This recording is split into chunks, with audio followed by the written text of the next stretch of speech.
Nah, anak-anakku, para santriwati, ada satu hal yang perlu saya sampaikan kepada anak-anakku. Kan sekarang ada istilahnya bahwa kita sekarang berada dalam masa perubahan yang sangat cepat. Ada yang disebut dengan era digital. Kenal handphone ya? Punya handphone nggak? Angkat tangan yang tidak punya handphone. Tidak ada. Hebat. Nah, anak-anakku, saya ingin sampaikan kepada kalian, yang namanya zaman itu boleh saja berubah.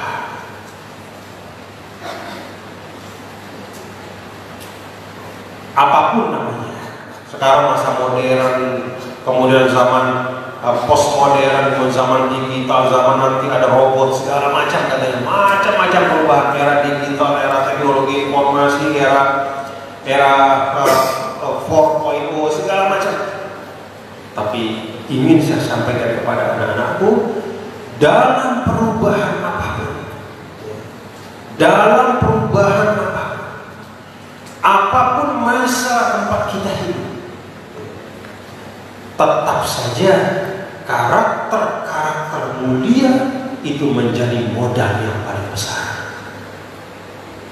Dari zaman Nabi Adam alaihissalam, pada zaman Nabi-Nabi dan Rasul, sampai zaman Nabi kita Nabi besar Muhammad sallallahu alaihi wasallam, kemudian zaman-zaman Khulafaur Rasyidun, terus sampai sekarang abad 21, yang namanya kejujuran itu tetap menjadi nilai yang berharga di mana-mana.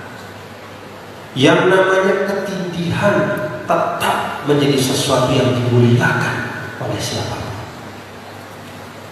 Karena itu anak-anakku, selain kalian belajar tentang ilmu di sini, pastikan betul kalian belajar tentang nilai-nilai ini. Nilai qanaah. Qanaah itu selalu bersyukuri apa yang ada.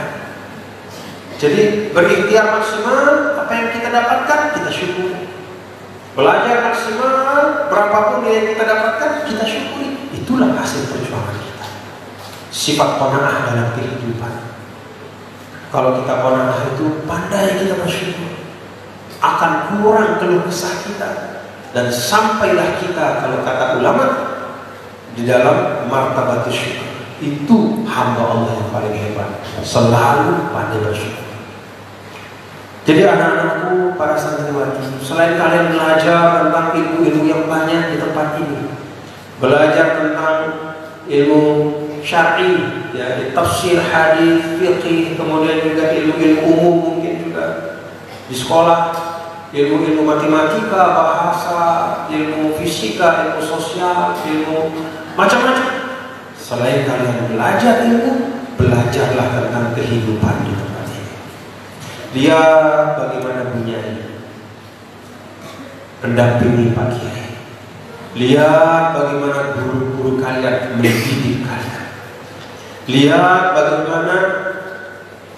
bagaimana kakak-kakak kelas kalian berprestasi dan bisa menunjukkan hal-hal yang kalian bisa tiru.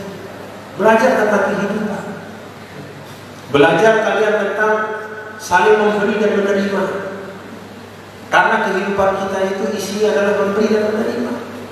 Makanya kalau ucapan kita itu terima kan?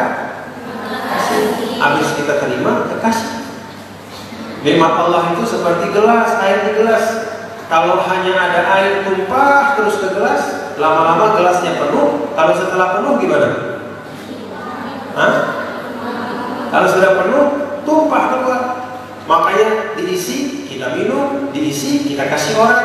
Kenapa kita selalu apa yang kita terima itu kita beri juga kepada orang lain, supaya ada jalan nikmat Allah yang baru datang kepada kita. Itulah ilmu kehidupan. Anak-anakku harus saling memberi dan menerima. Kalau punya ilmu, bagilah. Orang yang berbagi ilmu, warasahullah ilma ma lam ya'lam. Kalau kita punya ide-ide yang baik, sampaikan ke teman kita. Kalau kita punya sesuatu yang kita tahu dan teman kita tidak tahu, beritahu dia. Itu sama seperti kita menumpahkan air yang ada di gelas, supaya nanti ketika air yang baru datang, dia punya tempat di gelas itu.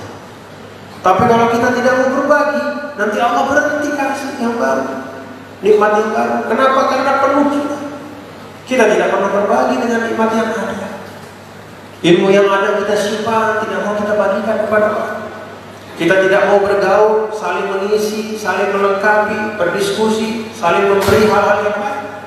Maka kalau kita tidak berbagi, nanti nikmat yang Allah berikan itu akan diberikan secukupnya saja. Kalau mau dapat nikmat, bagilah nikmat yang ada itu. Itu ilmu kehidupan. Nah, di pondok pesantren ini, para santriwati, saya yakin ya, semua ini adalah seperti saudara semuanya. Betul? Engki. Benar, seperti saudara. Tadi saya minta tengok kiri kanan, karena inilah yang nanti insya Allah akan menjadi teman-teman kalian dalam berjuang.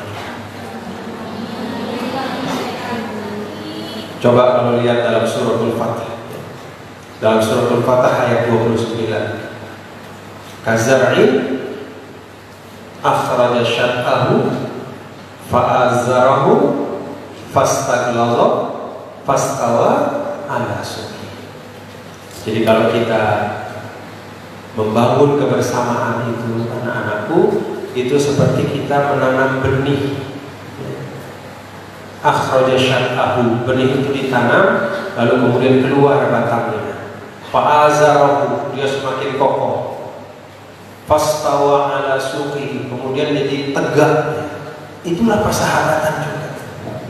Jadi kalau kalian dalam bergaul satu sama lain itu menemukan, kok kadang-kadang ini teman saya kok sinis sama saya, kok teman saya ini gak mau senyum sama saya, ya itu seperti kita menanam benih. Persahabatan itu bukan seperti bikin bakso. Apa itu bikin bakso? Malam dimasak, pagi dimakan. Persahabatan tidak seperti itu. Persahabatan itu seperti menanam padi. Persahabatan itu seperti menanam tumbuhan. Ada prosesnya. Kadang-kadang ketika dia misalnya tumbuh, tiba-tiba ada matahari yang keras sekali menerpa, cepat kita sirami. Kalau kita sedang bersahabat, tiba-tiba ada masalah-masalah, terjadi permusuhan, cepat kita damaikan. Itu seperti menyiram pohon persahabatan. Ini kalian anak-anakku, ini sekarang sedang membangun pohon persahabatan itu. Jadi satu sama lain ya harus saling mengisi dan saling menyayangi.